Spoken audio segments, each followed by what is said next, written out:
नमस्ते जी। सत्यार्थ प्रकाश प्रवचन माला द्वितीय श्रव्य कणिका।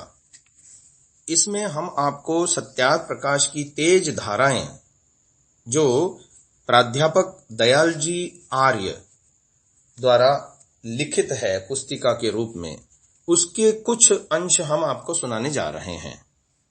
वे लिखते हैं, सत्य केवल रित मात्र सत्य विशुद्ध सत्य और प्रकाश सत्य का, सत्य के अर्थ का, परमात्मा की यथार्थ वेदवाणी का, ब्रह्मा से लेकर जैमिनी पर्यंत ऋषियों के सत्य बोध का, इस सत्य के अर्थ का प्रकाश अर्थात सत्यार्थ प्रकाश, अमर ग्रंथ सत्यार्थ प्रकाश, कालजयी ग्रंथ सत्यार्थ प्रकाश और इस सत्य के अर्थ का प्रकाश करने हारा 5000 वर्षों के तिमिर को छेदक, अंधकार विनाशक, महान ज्योतिधर वेद भास्कर सत्य अर्थ के प्रकाश की तेज धाराओं को फैलाने हारा महर्षि दयानंद सरस्वती।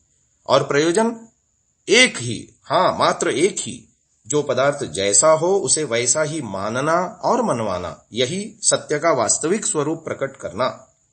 इस प्रकट सत्य का ग्रहण और असत्य का त्याग करवाना, हठ को छुड़वाना, हकीकत को स्वीकार कराना।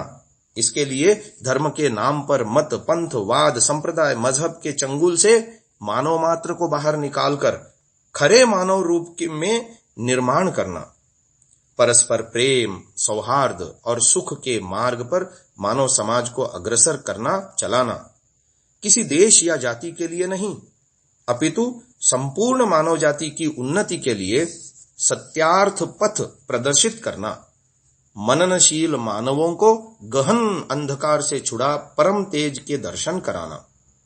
संसार का कल्याण करना ही एकमात्र प्रयोजन है। महर्षि दयानंद का सत्यार्थ प्रकाश की रचना करने का महान उद्देश्य संपूर्ण मानव जाति को एक वैदिक मानव धर्म के झंडे के नीचे एकत्रित करना था। इसके लिए मजहब, पंथ, संप्रदायों को धर्मों में परिवर्तित करना, यही उनका लक्ष्य था। कारण कि संप्रदायों का आधार धर्म है, परंतु इनकी विकृतियों, रूढ़ियों और अंधविश्वासों ने धर्म को हिंदू, ईसाई, मुस्लिम आदि मजहबों में रूपांतरित कर दिया है। जो इन विकृतियों को दूर कर दिया जाए तो संपूर्ण मानव जाति को एक धर्मी बनाया जा सकता है।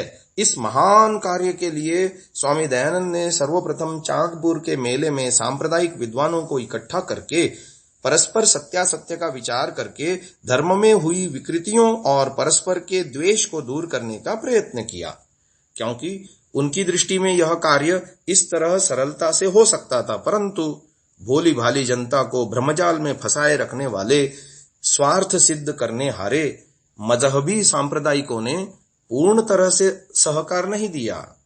सत्यार्थ प्रकाश ग्रंथ उपरोक्त दृष्टिकोण से लिखने में आया है। परस्पर के द्वेष का नाश करना, यह एकमात्र सत्यार्थ प्रकाश का उद्देश्य था, जो तात्कालिक रूप में महर्षि को समझ में आया। जो लोग सत्यार्थ प्रकाश की इस भावना को नहीं समझते हैं, वे घोर अंधकार में हैं।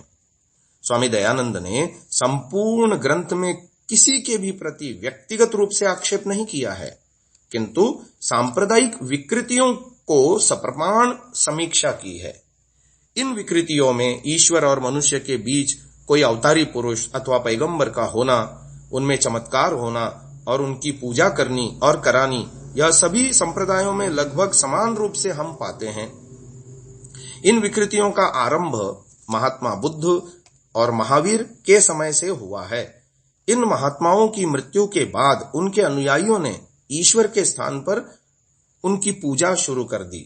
देखा देखी आर्य हिंदुओं ने भी 10 से 24 अवतारों की संकल्पना करके बौद्धों के समान मंदिर बनवा कर पूजा पाठ का आडंबर शुरू कर दिया।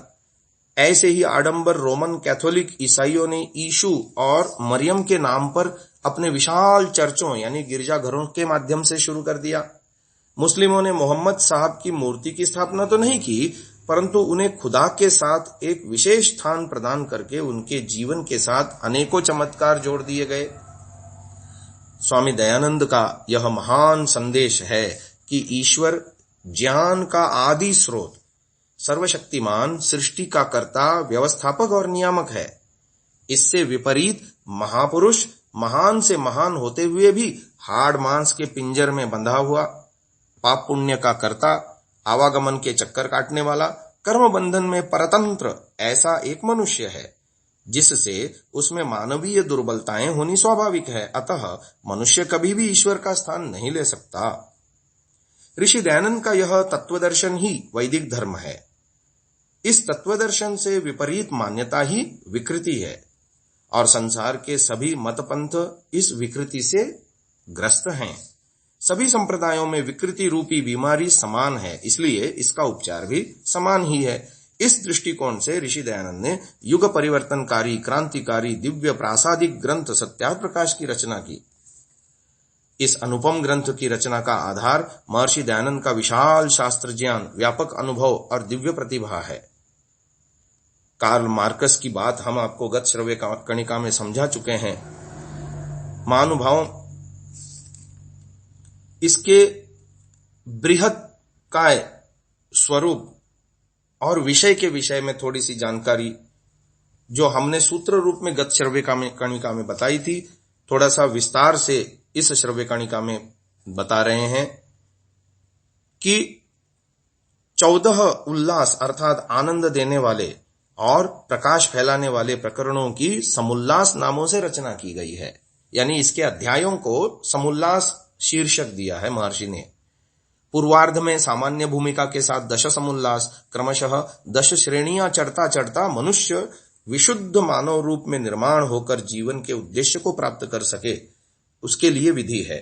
प्रथम समुल्लास में ईश्वर के सच्चे स्वरूप की पहचान कराने के लिए 100 नामों की व्याख्या है। दूसरे समुल्लास में संतानों की शिक्षा और माता पिता के कर्तव्य दर्शाए गए हैं। तीसरे समुल्लास में ब्रह्मचर्य और विद्या प्राप्ति से जीवन की सफलता बताई है। चौथे समुल्लास में गृहस्थ धर्म बतलाकर सुखी संसार की चाबियों का गुच्छा झुलाया है। पांचवें समुल्लास में मुमुक्षु के लिए वानप्रस्थ और संन्यास आश्रम की राह बताई गई है। छठे समुल्लास में राजधर्म और आर्य राजनीति का दर्पण है, जो कि सुराज्य का चित्र खींचा जाता है। सातवें समुल्लास में वेद ज्ञान और ईश्वर के स्वरूप को प्रकट किया गया है। आठवें समुल्लास में सृष्टि उत्पत्ति का विज्ञान और तत्व ज्ञान का दर्शन कराते हुए स्वराज्य का शंखनाद जिसमें किया है। नौवें समुल्लास में विद्या और अविद्या, बंध और मोक्ष के स्वरूप को जानकर ही मानव जीवन सफल हो सकता है, ये संदेश सुनाया है। 10वें समुल्लास में आचार, अनाचार, भक्ष्य, अभक्ष्य आदि से व्यक्ति, समाज तथा देश और जाति के उत्थान के लिए प्रेरणा के पीयूष का पान कराया है। इस पूर्वार्ध में मनुष्य जीवन की सार्थकता को पूर्ण करने के लिए बताई हुई विधि की 10 पैड़ियों की एक सीढ़ी है। पूर्वार्ध यह बाल और युवा, गृहस्थ, त्यागी, स्त्री, पुरुष, राजा हो या रंक, सब के लिए आत्मोन्नति के शिखर पर चढ़ने की एक निसरणी है। यह लौकिक, अभ्युदय और निश्रेयस की मंजिल तक पहुंचाने की निश्रेणी है। यह तप, त्याग और प्रेम के नैसर्गिक चढ़ान में सबल, विमल, निर्मल, अविचल ऐसी सुवर्ण सोपान दशक की सनातन संलग्न एक निश्रेणी यानी उत्सरणी है। और उत्तरार्ध जहां विधि होती है वहां निषेध भी तो होता है। पूर्वार्ध में दर्शाए गए आत्मोन्नति के मार्ग पर कदम बढ़ाते समय अन्यों द्वारा बीच में आए हुए विघ्न, बाधाएं, अंतरायों का झुंड खड़ा कर दिया जाए, तब उसे पहचानना भी तो जरूरी हो जाता है।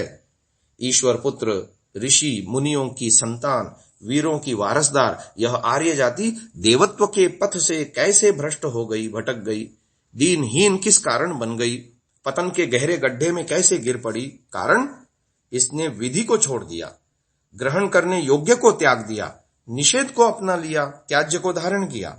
वैदिक धर्म में उदात्त विधि वाक्यों को छोड़ दिया। परिणाम स्वरूप संप्रदाय और मत मतांतरों के निषिद्ध त्याज्य अंतरायों को इसने घेर लिया। इसलिए पूर्वार्ध में स्वयं कहाँ खड़ा है, स्वयं की क्या स्थिति है, यह स्व की परीक्षा करके जान लेने पर उत्तरार्ध में पर या पराये की परीक्षा का पथ प्रदर्शित है, जिसमें वह किसी मत मतांतर संप्रदायों की बुद्धि के भ्रमजाल में न फंसकर दूसरे के चक्कर में अपने आप को पतनित न करे।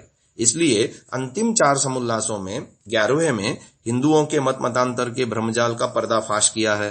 12वें में बौद्ध, जैन और चारवाक मतों के दुर्गम दुर्ग को भेद डाला है। 13वें में ईसाई मत के 130 विषयों को मानव की सामान्य बुद्धि के कसौटी पर चढ़ाकर क्रांतिकारी विचारों की चिंगारी जगा दी और सबको विचार करने पर विवश किया। तो 14वें समोल्लास में इस्लाम की केवल कुरान के 159 सिद्धांतों के ढोल पर तर्क और युक्ति की डंडी बजाकर पोल खोल दी है।